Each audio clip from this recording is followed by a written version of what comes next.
우리 청장님 고등학교 동창 조구래 외교부 기획조정실장님은 파키스탄 공사에서 참사관을 하셨고 또 튀니지 대사관에서 근무를 하셨습니다. 그리고 재작년에는 우리 충남도청 국제관계 자문대사로 충청남도를 실제적으로 도와주시다가 국회의장 비서실 외교특임대사로 또 발탁이 돼서 가셔서 올라가셨다가 지금은 이제 외교부의 기획조정실장을 맡고 계십니다. 아주 막중한 자리입니다. 조구래 실장님을 모시겠습니다. 네, 저쪽으로 가십시오. 옥천 군대소님 한참 중이고요. 박수!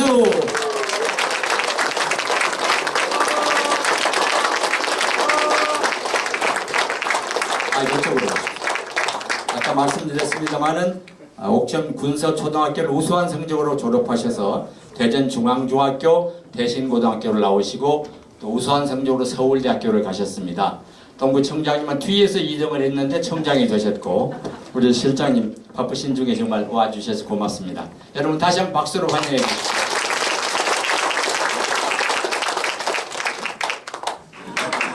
감사합니다. 네, 그럼 두 분이 사진 찍으시고 또 청장님도 올라가시죠. 기념 촬영 한번 하고. 네, 감사합니다. 너무너무 감사드립니다. 특히 우리 저의 친애하는 오랜 친구 우리 청장님과 이렇게 어떤 분들이 모일까 굉장히 관심이 있었는데 이렇게 어르신들 많이 모시게 돼서 또 더 조심스럽고 그렇습니다. 뭐 할 얘기가 많습니다. 일단 제 고향에 와서 이렇게 고향에 계신 분들과 이야기를 나눈 금요일 오후에 이렇게 대화를 나눌 수 있다는 게 너무너무 반갑고요. 제 마음이 푸근할 뿐만이 아니라 굉장히 뭐라 그럴까 그 따뜻함과 또 나의 그 옛 시절 그런 추억들 그리고 또 사랑하는 나의 또 가족들도 여기에 있고 더더군다나 기쁜 것이 이 대전이라는 사실 세계 지구본을 놓고 보면 한국도 한 구석에 있는데 그 중에서도 이 대전 거기에서도 동구라는 데는 정말 잘 보이지도 않는데 바로 여기에서도 그 인문학을 향한 그 사랑이 있고 또 아까 쭉 그렇게 뵙다 보니까 음악 하시는 분들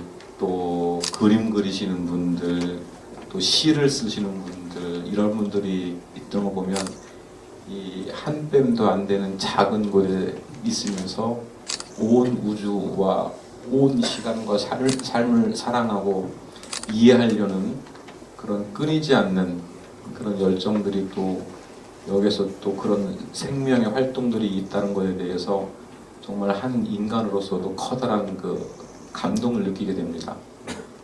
바로 이제 이러한 점들이 우리 사회가 우리나라가 그리고 우리들이 얼만큼 어려움을 겪고 성장했는가 하는 것을 좀 단적으로 보여주는 그런 아름다운 그 모임, 아름다운 사례들이 아닌가 하는 생각이 듭니다. 거듭 이렇게 좋은 자리에 초대해 주셔서 너무너무 감사드리다는 이야기부터 시작하려고 합니다. 아까 그 연주를 해주셨는데 광화문 연가를 해주시고 또 목련 꽃이죠. 그게 아마 그 목련 화인가요 제목이? 그 제가 제일 좋아하는 가곡입니다. 그 정말 제가 그 목련과 그 가곡을 굉장히 좋아하는데 게다가 이제 광화문 연가를 부르니까 몇 시간 전에 제가 광화문에 있었거든요. 몇 시간 전에 광화문에 있다가 또 여기 있으니까 여러 가지 생각들이 많이 나게 되고 저희 집의 원래 고향은 요 충청북도 옥천인데 요 식장산 너머가 저희 집입니다. 근데 제가 어려서 식장산 저 꼭대기에 올라가서 놀고 이렇게 대전 이렇게 멀리 쳐다보고 이렇게 저녁 때 되면은 그 산 타고 내려가서 집에 돌아가고 했던 기억들이 있습니다. 특히 이쪽 산내 이쪽 지역은 제가 학교 다닐 때 친구들하고 교회에서 버스 타고 그 가을 되면은 그 포도밭이 많았었잖아요 이쪽에.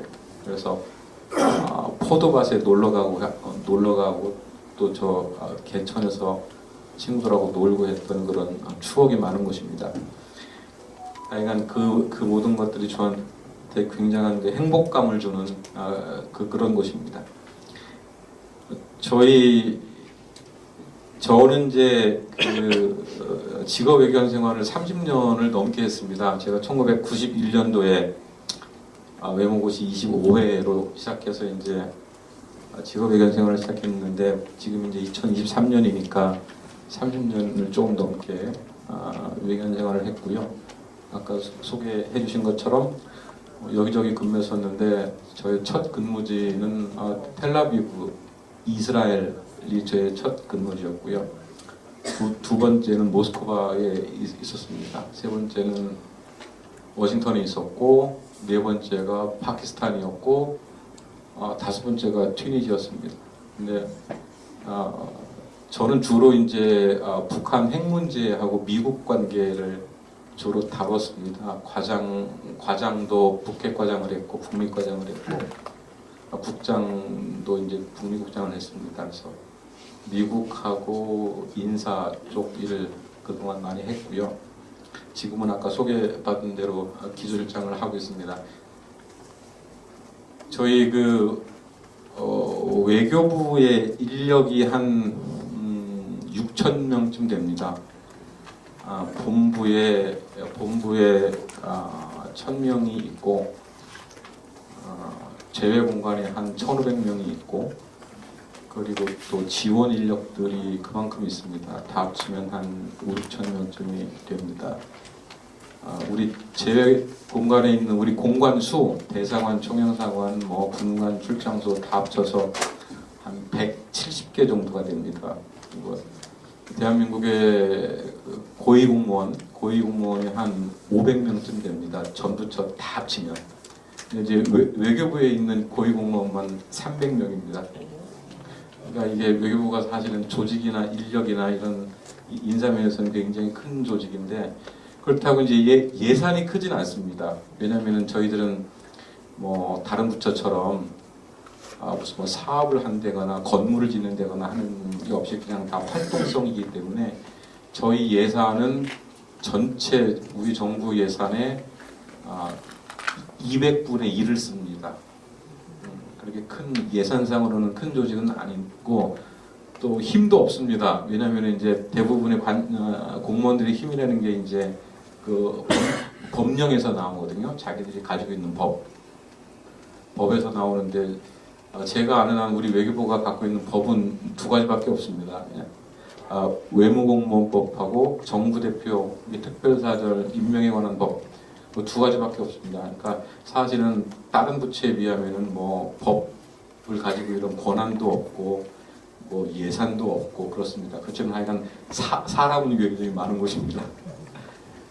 그런 이제 저희 외교부 조직이 있고요.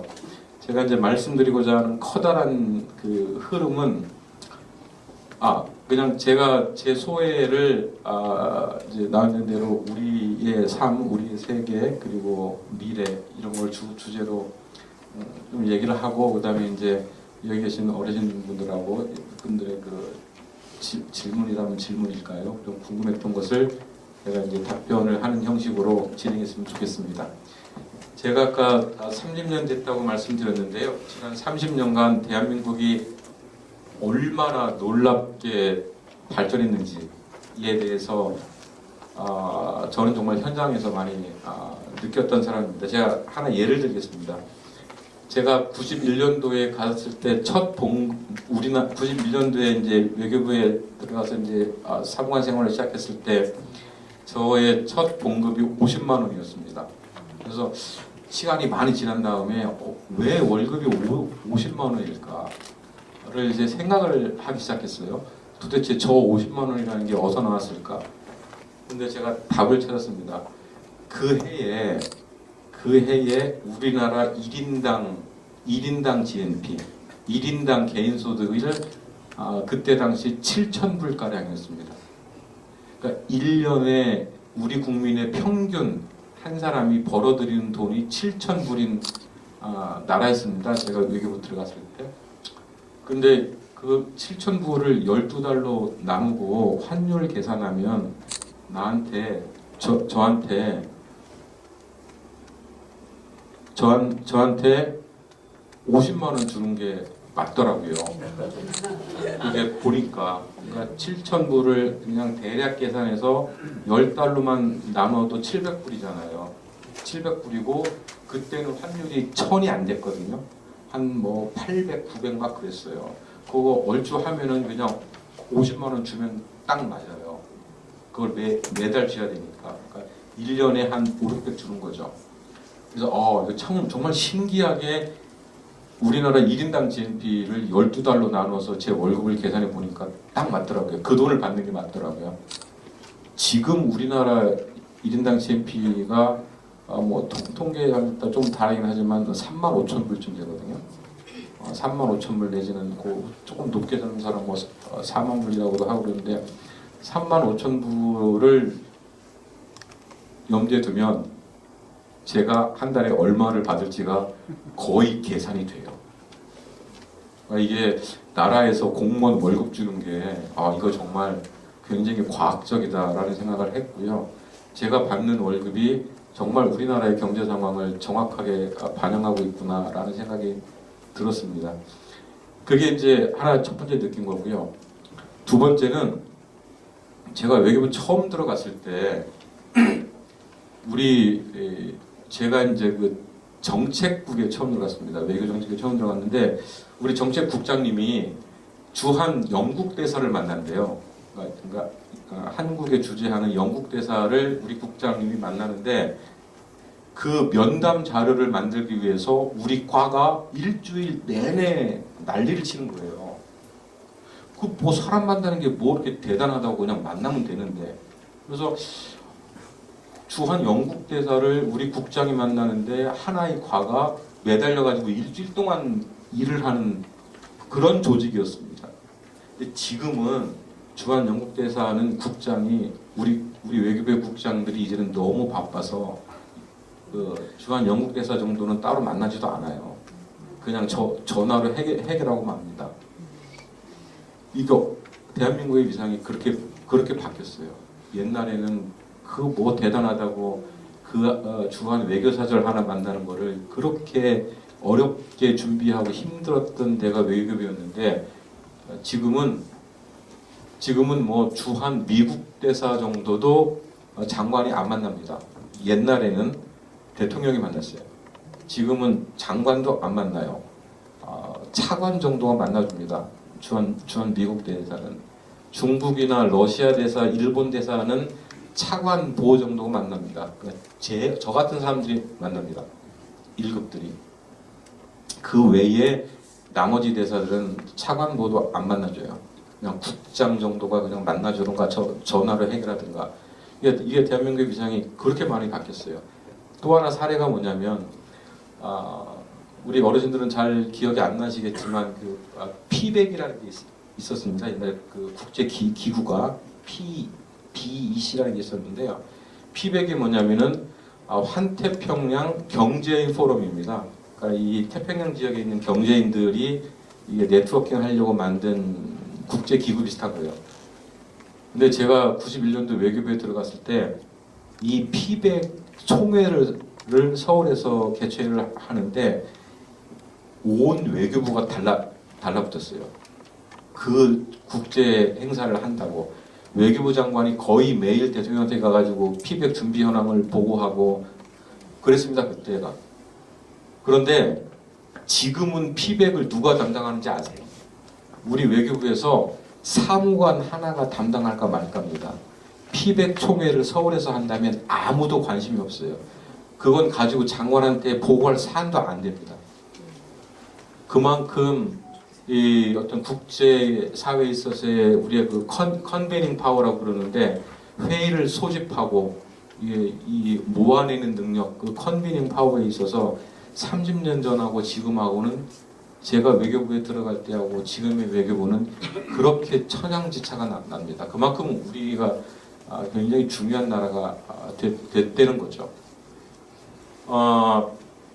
지금은 이제 얼마 전에 좋은 소식이 있었습니다만 저희가 그 유엔 안보리 이사국으로 선출이 됐습니다. 180표를 얻어서 됐는데 178표쯤으로 될까봐 사실 제가 걱정을 많이 했습니다. 왜냐면 178과 180은 느낌이 다르잖아요.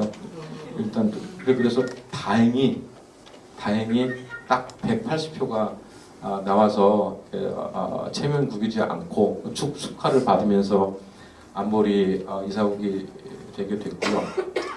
제가 외교부에 들어가던 91년도가 저희가 유엔에 처음 가입했던 해입니다.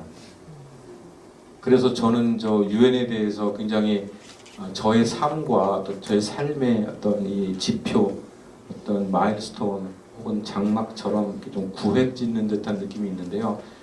91년도에 저희가 유엔에 처음 회원국으로 가입해서 지금 이제 30년이 지난 여기 국제사회에서의 우리의 위상을 생각하면 정말 30년 동안 세상이 많이 변했다 그런 생각을 합니다. 제가 그래서 우연히 우리 외교부에 이렇게 강의를 전문으로 하고 다니는 그 공공외교 대사라는 자리가 있습니다. 그래서 공공외교 대사가 제 방에 뭐 일이 있어서 왔다가 그러길래 언뜻 보니까 이 세계 속에서의 이 대한민국 우리의 위상을 다룬 걸 이렇게 통계 수치로 나눈 자료가 있더라고요. 그래서 그것 좀 줘보라고 해가지고 제가 가져왔는데요.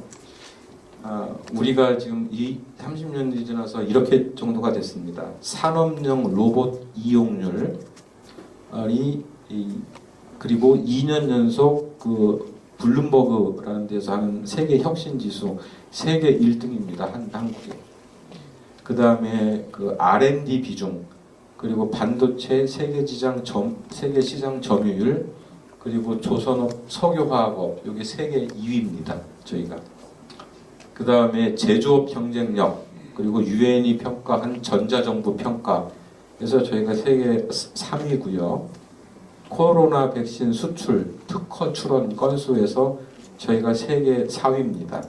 자동차 생산량은 세계 5위고요. 군사력과 원자력은 세계 6위입니다.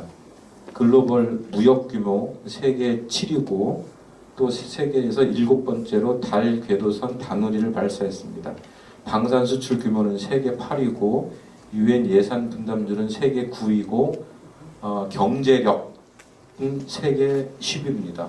그래서 얼마 전에 그 G7 정상회의에 대통령께서 다녀오셨지만 정말 G7 선진국들과 어깨를 나란히 하고 우리가 G8이라고 얘기해도 손색이 없을 만큼 이런 통계들이 저희 대한민국의 위상을 보여주고 있습니다. 그러면 우리나라가 그렇게 정말 대단한 발전을 했고 우리가 믿겨지지 않을 만큼 지난 30년이 어떻게 지났길래 도대체 그렇게 바뀐 세상에서 우리가 살게 됐을까? 지난 30년 동안 도대체 이 외교부는 제가 이렇게 사람이 많은 조직이다. 그래서 도대체 이 외교부는 나라를 위해서 뭐를 했을까? 우리 외교는 어떤 역할을 했길래 30년 동안 이렇게 발전하는데 혹시 기여를 한 게 있을까? 필요한 일을 했을까라는 데에 대해서 당연히 생각하게 됩니다. 저는 뭐 국제 정치학자도 아니고 외교를 연구하는 학자도 아니기 때문에 뭐 외교가 뭔지 이런 거를 뭐 정의를 내리거나 학술적인 이야기를 하는 데는 뭐 별로 소질이 없습니다. 또 저희 관심사도 아닙니다. 근데 그 펠로폰네소스 전쟁이라는 게 있습니다. 우리가 세계사 시간에 좀 배웠지만 옛날에 그리스에서 그 아테네와 스파르타가 벌였던 전쟁입니다. 아테네는 페르시아 전쟁을 통해서 성장을 했고 펠로폰네소스 전쟁을 통해서 쇠락의 길을 걸었습니다. 스파르타한테 패권을 빼앗긴 전쟁이 바로 펠로폰네소스 전쟁입니다. 그 펠로폰네소스 전쟁사를 지었던 사람이 그 유명한 그 투키디데스라는 역사가입니다. 투키디데스가 이런 말을 합니다. 강대국은 자기가 하고 싶은 일을 하고 약소국은 해야만 하는 일을 한다. 그 말이 절절하게 저희들한테 다가옵니다. 약소국은 강대국과 주변국이 주는 일, 부여하는 일, 해야만 하는 일을 하는 게 약소국이고, 자기가 해야 할 일, 하고 싶은 일을 하는 것이 강대국입니다. 지난 30년 한국이란 나라는 그 해야만, 자기의 일을 해야만 하는 나라에서 자기가 해야 될 일을 찾는 나라, 스스로 찾는 나라로 변화한 과정이 바로 한국의 역사, 근대사, 현대사였고, 또 외교부가 걸어온 길이 아니었나라는 그런 생각을 하게 됩니다. 우리가 해야 될 일을 찾는 것, 30년이 지난 지금 우리가 해야 될 일을 찾는 것이 요즘 지금 정부가 얘기하는 그 글로벌 중추국가라는 개념입니다. 사실은 글로벌 중추국가라는 게 좀 말이 좀 여러 가지가 좀 이상하긴 하지만 하여간 본래의 뜻은 그겁니다. 글로벌 중추국가라는 건 뭐냐면 글로벌, 원래는 이제 피보탈 스테이트에서 GPS라고 저희들이 약자로 표현합니다. 근데 글로벌 피보탈 스테이트, 글로벌 중추국가라고 하는 GPS를 저희 외교부에서는 뭐라고 얘기하냐면은 우리 저 자동 항법자치 있잖아요. GPS 이렇게 연결해서 글로벌 포지셔닝 시스템이잖아요. 항법장치가 바로 글로벌 한 세계에서 어떻게 우리가 위치를 잡아나갈 것인가라는 것을 고민하는, 즉 다시 말하면은 아까 투키디디스가 말한 것처럼 우리가 해야 될 일이 무엇인가라는 것을 우리가 해야만 하는 일이 아니고 우리가 해야 될 일이 무엇인가라는 것을 스스로 자리매김하고 위치를 찾아나가는 그 GPS와 같은 것이 다른 뜻의 GPS, 다시 말하면 글로벌 중추국가를 지향한다라고 대통령이 얘기하고 또 외교부가 얘기할 때 글로벌 중추국가의 뜻이 바로 그겁니다. 그러면 왜 우리가 지금은 그 GPS 글로벌 중추국가가 필요하냐? 세상이 변했기 때문입니다. 제가 외교부에 들어갈 때 91년도는 냉전이 끝나고 화해 무드가 지배하던 시대였습니다. 91년도를 지나고 그때는 우리가 유엔에 처음 가입했고요. 92년도에는 우리가 중국이랑 수교를 했습니다. 93년도인가에는 러시아랑도 수교를 했고요. 그러면서 우리의 외교 지평이 공산주의 국가까지 확 넓어졌죠. 그런 시대가 30여 년이 지났습니다. 그 30년 동안 한국이 엄청 성장했죠. 그런 그 화해 무드 속에서 성장했고 시장 경제 시장은 넓어지고 자유무역이라는 가치가 확고해지고 그러면서 우리 기업들이 해외로 엄청 진출했습니다. 그래서 우리 기업들이 글로벌화 되게 됐죠. 지난 30년 동안. 그리고 91년 그 이전에는 그 미국이 지배하는 그런 세계 속에서 한미 동맹의 혜택을 입고 우리 기업들이 미국에 가서 달러를 벌기 시작했죠. 미국의 힘을 얻어서 안보를 지키고 미국 시장을 통해서 저희가 돈을 벌었고요.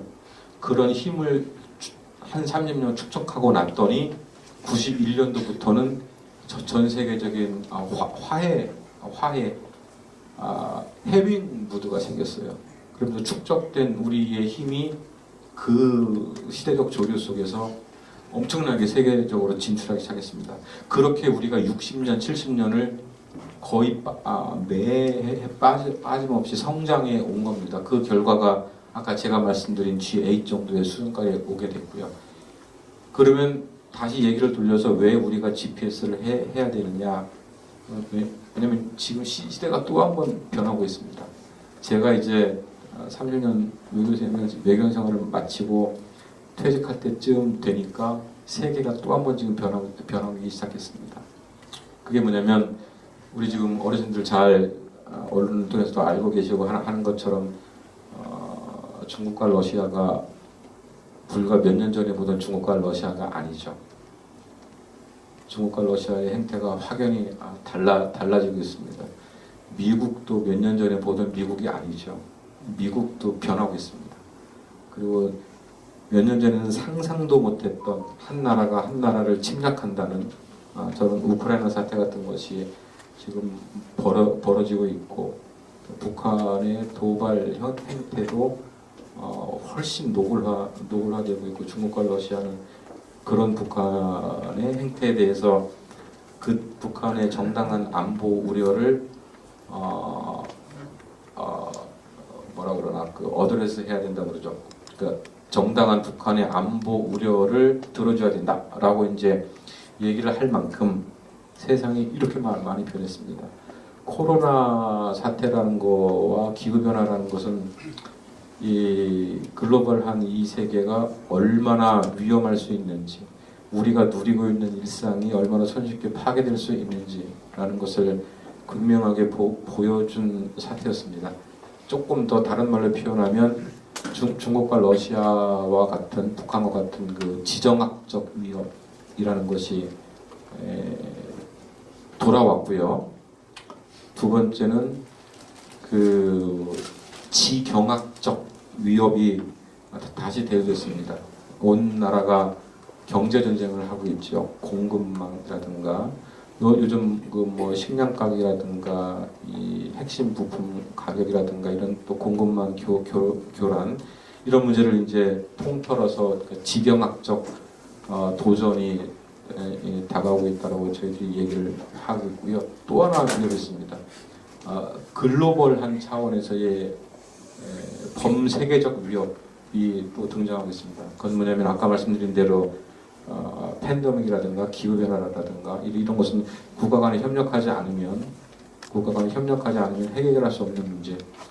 근데 정말로 그런 문제들이 우리의 일상을 위협하는 그런 문제들이 지금 되고 있습니다. 그래서 지정학적인 문제, 지경학적인 문제, 범세계적인 문제, 이렇게 굉장히 중층적이고 복합적인 요소들이 많이 다가오고 있기 때문에 정말 GPS, 글로벌 포지셔닝을 저희가 새로 해야 되는 때가 다가왔습니다. 그래서 이건 아마 한국 외교의 새로운 도전 요인이 될 거고요.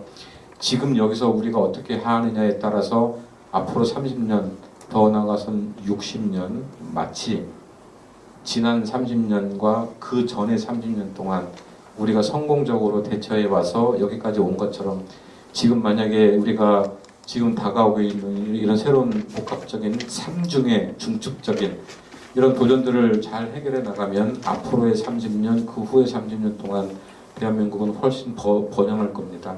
그거를 잘 못하면 우리가 갖고 왔던 이 대한민국의 이런 소중한 성과들, 이제 막 피어난 아름다운 꽃과 같은 대한민국이 제대로 결실을 맺지 못하고 또 시들어질 가능성도 있습니다. 그런 면에서 지금이 굉장히 중요한 시기다라고 저희들이 말씀드릴 수가 있고요. 저희 외교부와 외교관들은 그런 역사 의식 속에서 일을 하고 있습니다. 이제는 외교가 좀 패러다임의 좀 틀을 좀 바꿔야 될 때가 됐다는 생각입니다. 왜냐?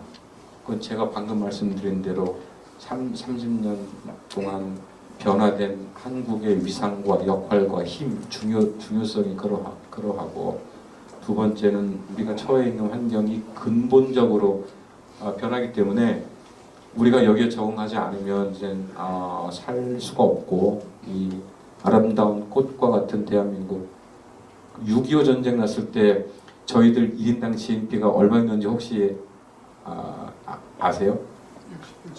맞습니다. 60-70불, 정말 극빈국 중에 극빈국. 지금도 60-70불 나라는 없어요. 지금도 그런 나라가 60년 만에 이런 나라가 됐다는 건 너무 아깝잖아요. 여기서 주저앉기에. 이거를 저뿐만이 아니라 우리뿐만이 아니라 온 세계도 똑같은 생각을 합니다. 저 놀라운 한국이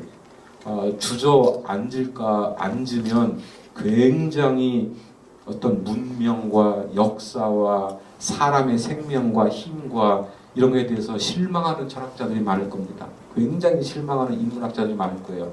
많은 사람들이 한국에 대해서 주목하고 응원하고 하는 이유가 뭐냐면 이런 거를 못 봤거든요. 마치 아무것도 없는 공허와 같은 것, nothing, 아무것도 아닌 것, 아무것도 없는 것, 공허한 데에서 갑자기 무엇인가가 턱하니 나타나는 게 우리의 역사니까 이것이 사라질까봐 아마 온 우주가 전전긍긍하지 않을까라는 생각이 듭니다. 너무나 아름답기 때문에. 그래서 이런 외교의 패러다임을 이제 바꿀 수밖에 없는 게 됐고요. 그런 문제의식의 핵심이 지금 저희가 하고 있는 GPS, 글로벌 중축 실현이라는 이름에 포함이 되고 그 뜻은 바로 우리가 글로벌 포지셔닝을 어떻게 해나갈 것이냐. 이제는 강대국으로서 우리가 해야 될 일이 무엇인가, 해야만 하는 일이 아니라 우리가 할 일이 무엇인가를 이제 찾아나가는 과정이라고 볼 수 있습니다. 그래서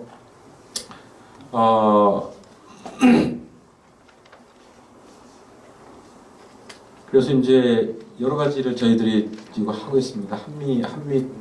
한미동맹이라는 거를 재건을 하고 또 워싱턴 선언이라고 일컬어지는 그 핵 기획 공유 이런 워싱턴 선언 이런 문서를 채택하고 한 것도 사실은 이런 그러니까 안보라는 측면에서 저희가 기반을 든든히 해야 되겠다라는 생각이고요.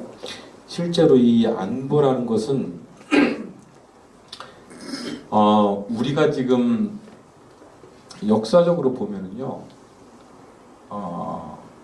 이렇게 70년 동안 전쟁 없이 평화를 누린 시대가 거의 없습니다. 사실은 우리가 지금 누리고 있는 이 전쟁 없는 삶이라는 것이 굉장히 예외적이라는 것을 이제 많이들 우리가 잊고 사는데 실제로는 외교에 실패해서 성장하던 국가가 그 퇴락의 구렁텅이로 빠진 예가 수없이 많습니다.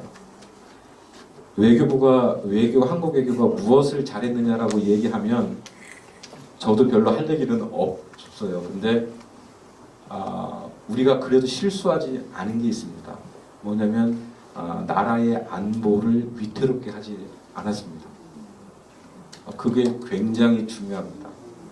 70년간 강대국의 틈바구니에서 국가의 안보, 안전보장이라는 것을 지켜내고 그 안보가 바로 또 경제적 행위의 기반이잖아요.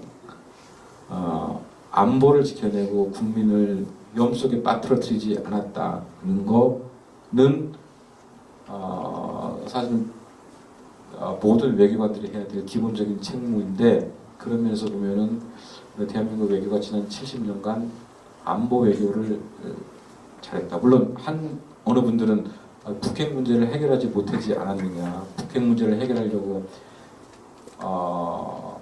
사실 제가 지난 30년간 했던 일이 북핵 문제하고 미국 문제였는데 해결하지 못하지 않았느냐라고 얘기할 수 있습니다.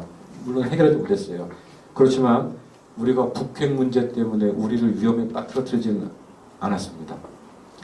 북한이 위협을 했을 적에도 우리가 국제 공조를 통해서 국민들을 안심시켰고 적절히 국방력을 증강시켜서 힘의 균형을 찾았고요.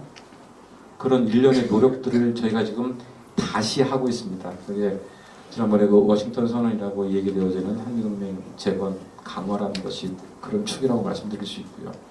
또 하나 외교가 뭘 특별히 잘했느냐라고 국제적으로 얘기할 수는 없지만 지난 60년간 대한민국이 경제적 성장을 이루는데 보이지 않는 노력을 많이 했습니다. 우리나라의 대외 의존도가 99%입니다. 여러 가지, 그러니까 달리 말씀드리면 우리의 삶은 외국과의 관계를 생각하지 않고는 하루도 살 수가 없는 나라입니다. 우리나라의 구조가 그렇게 되어 있습니다. 우리가 입고 있는 옷, 먹고 있는 것들, 쓰는 물건, 그다음에 우리가 받는 월급 모든 것이 단 하나도 외국 과의 관계 속에서 나오지 않는 것이 없습니다. 99%는 제가 대외 의존이 있는 나라입니다. 그 대외 의존, 대외 무역, 교류를 통해서 저희들이 먹고 살았고요. 그렇게 해서 다른 나라와의 그 FTA라든가 각종 무역 분쟁이라든가 기업인 진출이라든가 이런 것을 저희들이 뒷받침 해왔다고 생각합니다. 그 새로운 노력들, 이제 새로운 60년을 지금 바라보면서 그 새로운 노력들이 이제 일본과의 관계 복원이라든가 뭐 부산 엑스포 이런 것들을 통해서 새로운 활력을 찾으려는 노력들, 이런 것들이 이제 아까 얘기한 그 GPS 국제사회에서 우리 위치를 찾으려는 커다란 노력들의 일부라고 보시면 될 것 같습니다. 저희 나라가 외교에 있어서 얼마나 그 재주가 많은 나라인지 최근에 있었던 그 프라미스 작전이 있었잖아요. 그 수단에서 이제 수단 그 프라미스 작전을 장관님하고 차관님하고 저하고 영사실장하고 넷이서 이제 앉아서 그 청와대랑 조율을 하면서 이제 작전을 지휘를 했는데요. 정말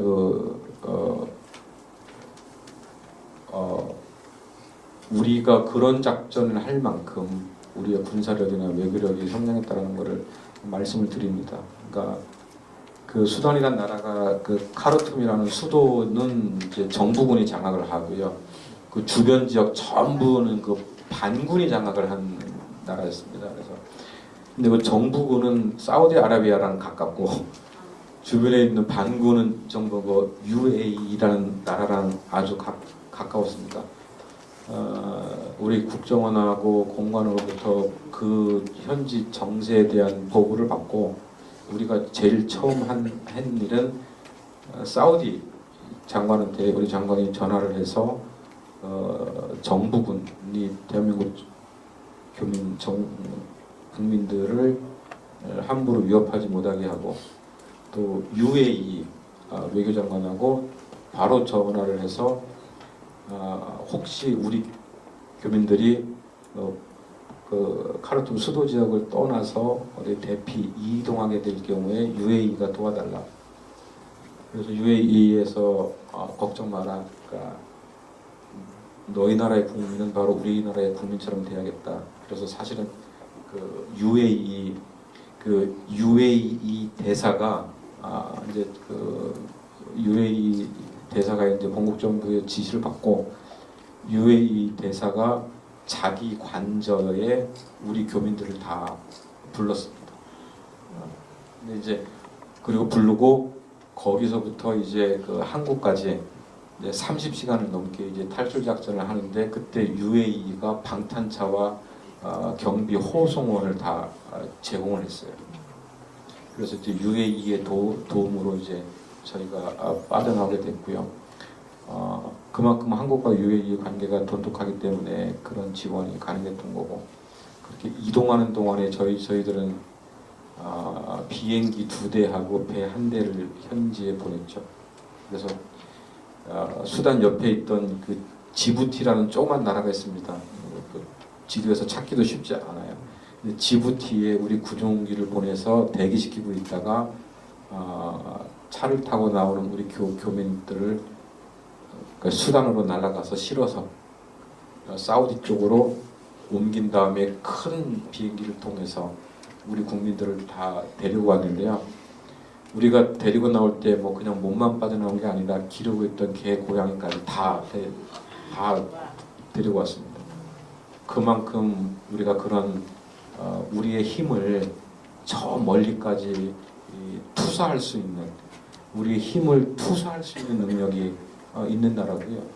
그런 것을 뒷받침하기 위해서 사우디, UAE, 지부티, 또 지부티에 있는 군사 기지를 이용했는데 그 군사 기지가 일본이 관리하는데요.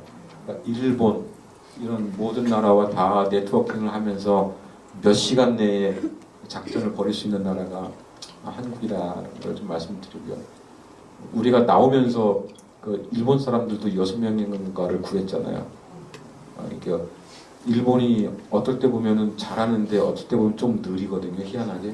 그러니까 그 나라는 너무 규정을 잘 지키는 나라라서 절차대로 하다 보니까 뭐 되는 게 안 될 때가 많은데 바로 이제 그런 상황인데 저희가 이렇게 어려움에 처한 일본 국민 6명인가를 구해서 우리 버스에 태워서 나와서 우리 비행기로 실어서 납고 그 기시다 총리도 굉장히 고마워한 사례가 있었습니다.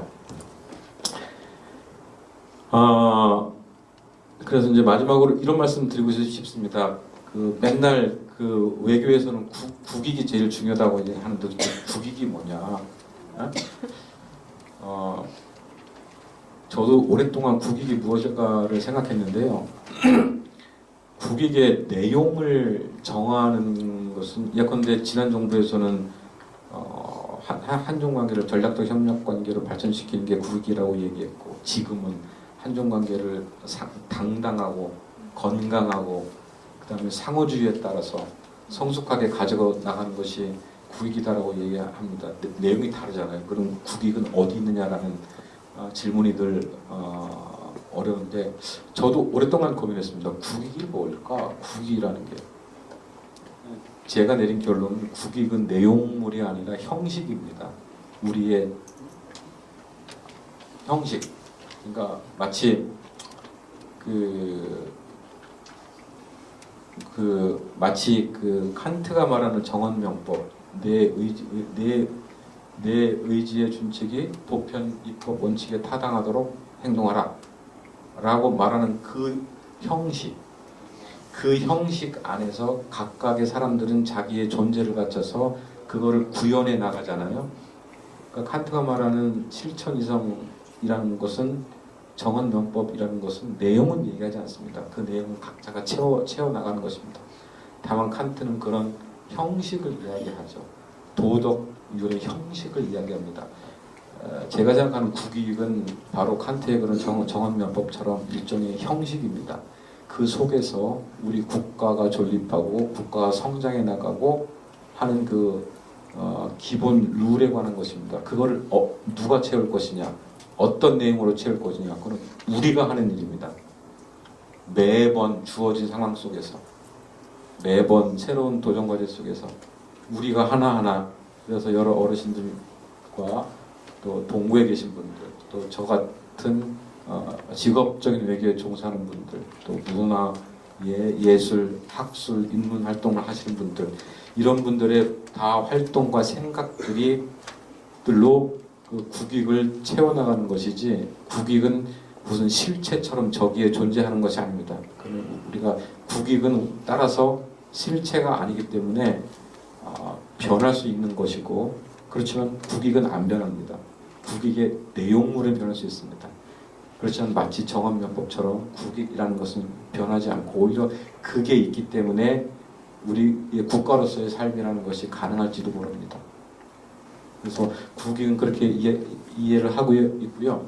그래서 제가 마지막으로 드리고 싶은 것은 새로운 복합위기, 새로운 시대적 상황 속에서 우리의 글로벌 포지셔닝을 어떻게 해나갈 건지에 대해서 우리 국가공동체 전체의 고민이 필요하고, 그런 의미에서 보면은 이제 외교라는 것이 외교관들만 할 일이 아니라 국익이라는 형식의 이거를 어떤 새로운 내용물로 채워나갈 건지에 대해서 우리 국민 여러분들 모두가 다 참여해야 되지 않을까라는 생각이 듭니다. 그런 차원에서 외교에 대해서도 앞으로 더 많이 관심 가져주시고요. 네, 더욱더 많은 성원 부탁드립니다. 감사합니다.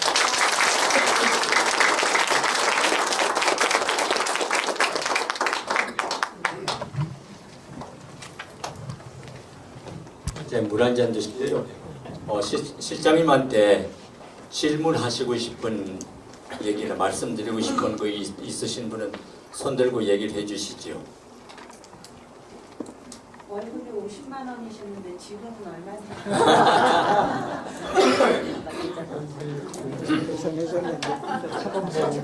제가 아까 계산법 말씀드렸습니다. 잘 계산을. 근데 대한민국 대한민국 1급 공무원들의 월급이 참 턱없습니다. 아마 언론에도 많이 났을 거요. 굉장히 적다고. 뭐 적은데 35,000불에서는 저는 그 정도 받으면 된다고 생각하고 저희 집 사람이 맨날 월급 깎다고 그러는데 저는 집 사람한테 옛날부터 그랬던 것 같아요. 나는 그 돈 안 줘도 그 일을 한다. 그러니까 덤으로 받는 돈이라고 하고.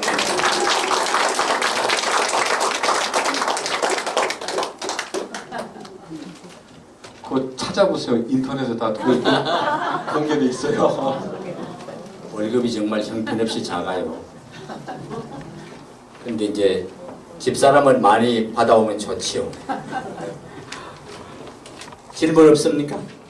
네. 질문. 예. 실장님 강의를 들으러 이제 그 오후 일정 다 비웠는데요. 아주 그 좋은 강의를 해주셔서 대단히 감사합니다. 좀 한 가지 조금 여담을 좀 듣고 싶은 거는 사실은 그 외교가 이제 그 국제 간의 어떤 그 룰렛, 어떤 시소 게임이라고 남들이 이렇게 흔히 말하는 어떤 밀당이다. 뭐 그런 관점에서 이렇게 봤을 때 그 외교관님께서 그 젊은 외교관 시절에 아주 그 외교상의 어떤 그 관례에서 아주 혼쭐 날 만한 좀 그런 실수나 좀 뭔가 국가의 불이익을 초래할 만한 그런 어떤 행동을 하신 적이 좀 있으신지. 물론 굉장히 뭐 퍼펙트한 그런 이제 외교 생활을 하셨겠지만요. 네, 그런 좀 하나의 그 여담을 좀 들어보고 싶습니다. 없잖아요. 그 협상과 관련 그 예전에 저기 9.19 성명이라는 거 기억하세요? 제5차 6자 회담에서 합의한 게 9.19 성명이었거든요. 그 노무현 대통령 때죠.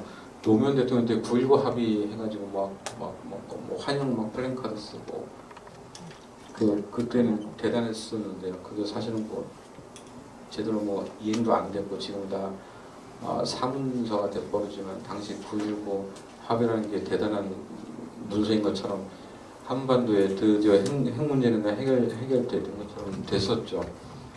그래서 그때 당시 정권의 지지율도 확 오르고 그때 이제 협상의 수석 대표였던 송민순 당시 협상 대표는 장관으로 영전하고 안보실장으로 영전하고 뭐 그때 대단했었거든요. 그때 제가 담당 과장이었습니다. 네. 그래서 기억나는 게 선양에 가서 사실은 이제 북한 사람들하고 협상을 많이 했었어요. 선양에 가서. 근데 제가 뭐 실수한 건 없고요. 지금 기억나는 건 이 사람들이 가까이서 보면은 굉장히 새카매요. 그러니까 그 가난에 찌든 사람들의 그 독특한 그 얼굴빛 있잖아요. 그래도 거기서는 꽤 고위 관리고 그런데도 굉장히 피우는 담배가 아주 지독하게 독한 담배를 피고 우리 이렇게 대표단을 보면은 그 중에 한 명이 그 보이부에서 나온 사람이 있어요.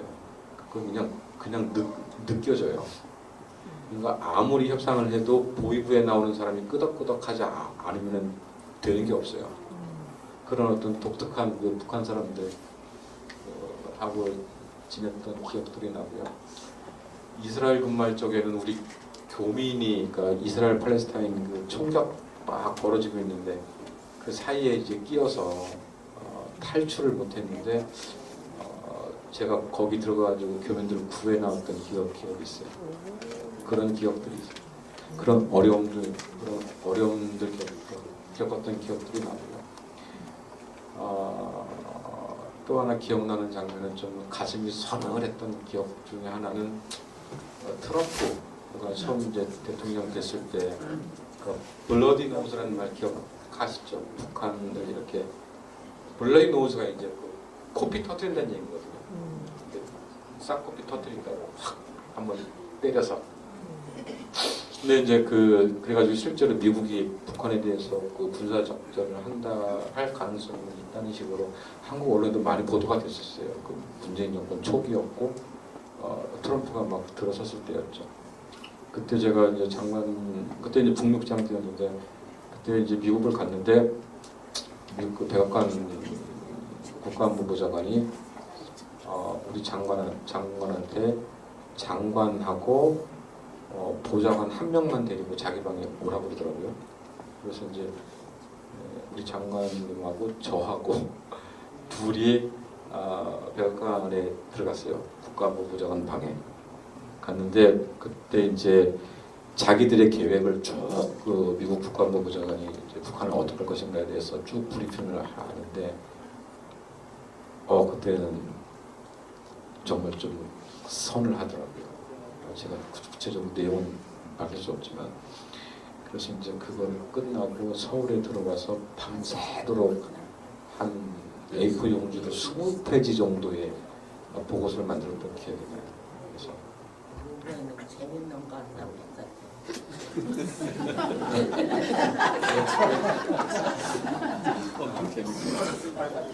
그래서 그렇게 정말 좀 서늘했던 마음이 서늘했던 기억도 있고 또 교민들 어려움이 있는데 위험 속에 가서 구해냈던 기억들도 기억에 남고 북한 사람들하고 술 마시던 기억도 남고 뭐 그런 재밌는 일도 있었습니다. 크게 실수한 거는 잘 모르겠어요. 말은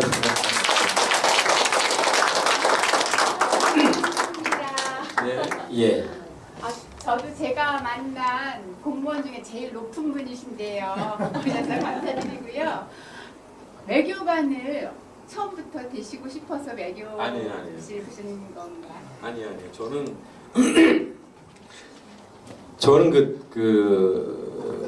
공부가 하고 싶었어요. 그러니까 그냥 평생 난 공부를 좀 했으면 좋겠다는 생각을 많이 했어요. 그래서 공부할 수 있는 건 이제 대학 교수잖아요. 그래서 교수가 되고 싶었어요. 근데 이게 뭐 시골에 그냥 그 농사꾼 집안에 이런 사람들이 아무리 뭐 제가 이제 서울대학교 정치학과를 갔는데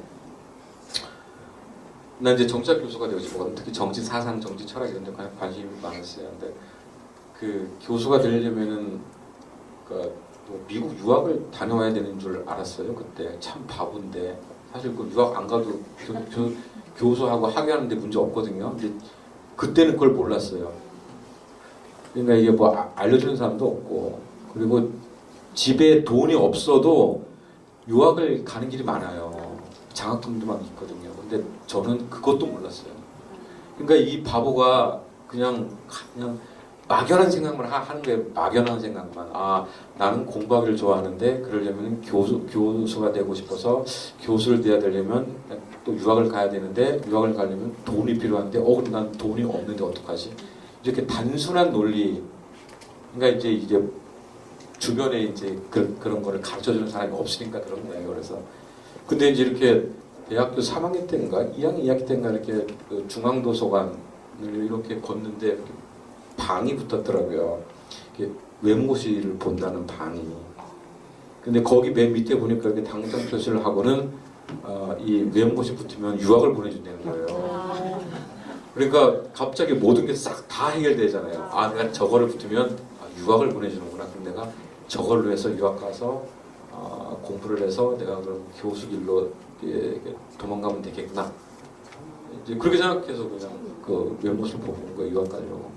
근데 이제 유학을 가서 공부를 해보니까 뭐 직업으로서의 공부라는 게 참 별 게 없구나라는 생각을 해서 그냥 공부는 혼자 하고 직업은 그냥 공무원 하는 게 좋겠다고 그래가지고 했어요. 사실 뭐 외견 들리는 생각은 전혀 없었죠. 근데 이제 외견 생활 30년 하다 보니까 저는 한 번도 지루하다고 생각한 적 없어요. 한 번도. 아침에 일어나서 회사 가기 싫다라는 생각이 정말 한 번도 없었어요. 제 자랑은 아니고 하여간 제가 하다 보니까 이 일을 참 좋아하는 것 같아요. 생각은 못했는데 이게 뭐 사람 만나고 이렇게 뭘 파악해내고 교섭하고 막 서울에 보고하고 그래서 우리 입장을 정하고 그러는 걸 제가 참 좋아하는 것 같아서 저는 외교관이 되려고 한 건 아니었지만 그냥 하다 보니까 이 일을 좋아하게 된 것 같아요. 그래서 감사하게 생각하고 있습니다. 그러니까 예, 하나만 더 질문하겠습니다. 여기 운영위원 송주영인데요. 아유, 저 말씀드리니까 외교관 하시면서 굉장히 고생도 많이 하셨고 또 국익을 많이 선양하신 것 같습니다. 오늘 할머니 할아버지들이 많이 오셨는데 재밌는 질문을 해야 되는데 좀 재미없는 질문 하나 드리겠습니다. 그 아까 GPS 설명 아주 잘 들었고요. 그 지금 보시기에 그러면은 한국이 현재 상황에서 GPS를 잘 작동시키려면은 핵심 요인, 키포인트랄까 뭐 그런 게 뭔지 하고 그런 것들에 대한 어떤 우리 국가적인 준비나 전체적인 분위기 그런 건 어떠한지 좀 듣고 싶습니다. 아까 제가 우리가 삶중에 복합 위기에 있다고 말씀을 드렸는데요. 우리의 포지셔닝, 우리의 위치, 우리가 있을 자리, 우리가 해 나가야 될 일들을 정해 나가는 데에는 역시 철학이 제일 중요하죠. 가치가 중요합니다. 아까 우리 원장님께서 정신의 중요성을 잠깐 한담하는 동안 말씀하셨는데 역시 정신이 제일 중요한 것 같고요. 또 여기 계신 분들 문학, 철학, 또 시, 예술 이런 거 하신 분들 특히 정신의 고귀함에 대해서 남다른 확신이 있으시라고 생각했는데 그런 의미에서 철학 또는 가치가 가장 중요한 때가 지금이라고 생각합니다. 그래서 지금 정부가 계속 자유라는 가치를 그러니까 가치 철학, 가치 외교를 얘기하는 이유가 바로 거기에 있고요. 특히 가치 중에서도 모든 가치 중에 가치, 다른 모든 가치의 기반이 되는 가치, 우리 자유라고 얘기할 수 있죠. 법치나 인권이나 민주주의나 이런 것들을 이야기할 또 시장 경제나 이런 것들을 이야기할 적에도 그 모든 것들이 작동하기 위해서 기저에 있어야 되는 가치, 근본 가치, 동력으로서의 가치라고 얘기할 수 있는 그건 당연히 우리가 자유라고 얘기할 수 있죠. 인간다움의 상징이고 사람을 사람답게 하는 가장 중요한 것이 자유라는 가치입니다. 그래서 그 가치, 자유라는 가치, 그 가치 외교를 중시하는 것. 그래서 이제 대통령께서 미국 가서 한미 정상회담의 성과를 얘기하면서 그 가치 동맹을 확인했다라는 것을 첫 문장에 저희들이 썼는데 그런 의미에서 되게 그 GPS의 첫 출발점은 가치에 대한 확립이고요. 가치 중의 가치인 자유를 우리가 계속 반복해서 이야기하는 것이고 바로 그 자유의 기반에서 국제 규범에 기반한 국제 질서. 이제 우리가 제가 아까 투키디데스가 했던 얘기, 약소국은 해야만 하는 일을 하고 강자는 자기가 할 일을 하는 나라라고 있는데 우리가 말하는 강대국은 남을 해치거나 우리의 힘을 일방적으로 투사하는 그런 나라가 아니라 보편 가치에 기반한 규범에 기초한 국제 질서를 만들어 나가는 것이 저희들의 목표고 바로 그것이 GPS의 핵심이라고 생각합니다. 그래서 그런 목적을 위해서 연대할 수 있는 나라, 그런 목적과 가치를 공유하는 나라와의 연대를 중요하는 게 또 그런 GPS의 큰 축이라고 생각을 하고요. 그런 측면에서 저희들이 외교를 열심히 하고 있습니다.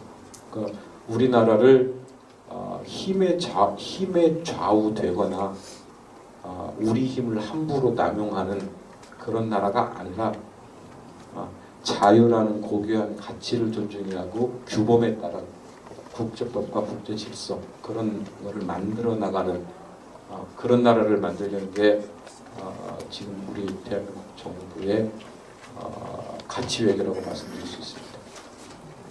네.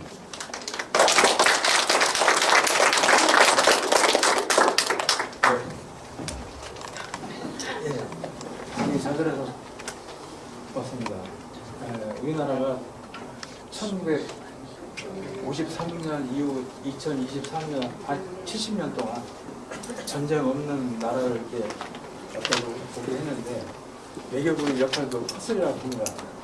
근데 이제 정권이 바뀔 때마다 어느 정권은 친중 정책을 쓰고 또 어느 정권은 친미 정책을 쓰고 있는데 그 외교부의 그 정권이 바뀔 때마다 또 외교부의 역할도 좀 많이 바뀌었을 텐데 그때 그 외교부 역할이 뭐 고민이라든가 힘들었던 그런 점은 없었는지 좀 듣고 싶습니다. 많은 사람들이 그 뭐 중립 외교 내지는 등거리 외교라는 표현을 많이 씁니다. 균형 외교 이런 말도 많이 쓰고요. 근데 우리가 일단 등거리 외교라는 거는 등거리 외교라는 거는 마치 같은 거리잖아요. 표현이 등거리, 같은 거리. 예.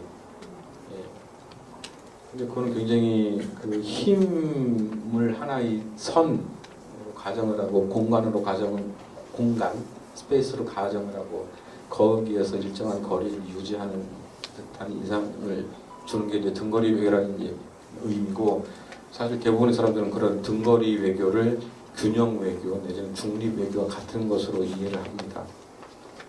근데 우리 대한민국이 추구하는 균형 외교는 그런 개념이 아닙니다. 우리는 등거리 외교를 한 적도 없고요. 그다음에 중립 외교라는 것은 더더욱 하지 않습니다. 균형 외교도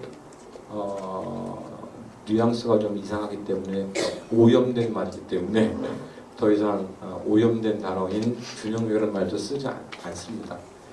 그냥 진정한 의미의 균형 외교, 진정한 의미의 우리 외교는 그냥 국익 외교입니다.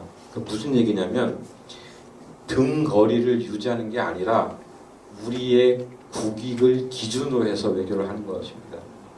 기준점이 미국과 중국 사이가 아니라 내가 기준점인 것입니다. 그런 의미에서 등거리라는 말은 없습니다. 우리는 대한민국이라는 공동체, 국가 공동체, 우리가 원점이고 우리가 점이고 우리를 중심으로 해서 각각 다른 행위자들이 펼쳐져 있는 세계에서 우리가 살아나가는 주체지 다른 사람들의 세력 관계 속에서의 힘 관계 속에서 어디에 위치한 우리를 객관화시키는 쪽으로 접근하지 않습니다. 그러니까 우리는 미국과 중국의 어디 사이에 있는 것이 아니라 우리를 중심으로 미국과 중국이 있는 것입니다. 필요할 때는 중국과도 가까이 갈 수 있고 필요할 때는 미국을 끌어올 수도 있고 다 우리가 알아서 하는 것이 우리를 객체화시키고 사물화시키고 물체화시키고 객관화시켜서 객관 세계에 존재하는 하나의 존재자로 우리를 생각하지 않습니다.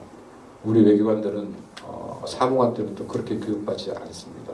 우리는 우리나라가 중심입니다. 그러니까 우리가 필요하면 미국도 끌어들이고 우리가 필요하면 중국도 멀리하고 중국이 잘못하면 거기에 대해서 얘기하고 미국 거기 얘기하고 우리는 그렇게 외교를 해야 된다고 배웠고 저는 그게 맞다고 생각합니다.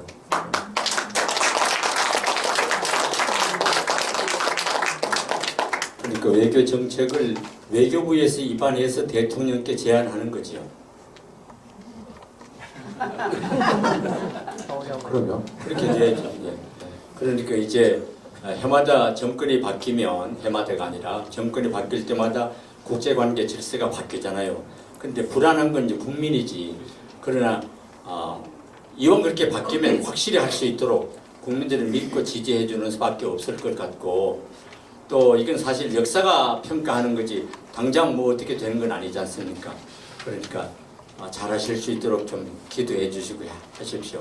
저 우리 기획조정실장님 강의를 들으니까 이건 강의가 아니고 오랜만에 큰 집에 찾아온 생질이 큰어머니한테 조곤조곤 옛날 얘기 하시는 것 같아서 아주 정겨웠고요. 외교부에 근무하면 끈질나게 돌아다니면서 그냥 폼나게 사는 줄 알았더니 국제 정세가 변할 때마다 노심초사하는군요. 어떻게 하면 우리나라 안보를 지킬 것인가. 또 이번에 그 수단 우리 교포 철수작전 보고 정말 그렇게 해낼 수 있을까 했더니 그게 우리나라 힘이 그만큼 성장했다는 거군요. 고맙습니다. 그러면 이 감사한 뜻을 막내 동생 조미정이가 올라가서 포옹으로 해. 오빠를 한번 안아주세요. 오빠 그동안 고생하셨습니다. 감사합니다. 아니 그렇게 앉지 마시고 정면으로. 두 분 거기 계시고요. 다 같이 기념 촬영을 하겠습니다. 사랑합니다. 무국장 계속해. 파이팅! 네.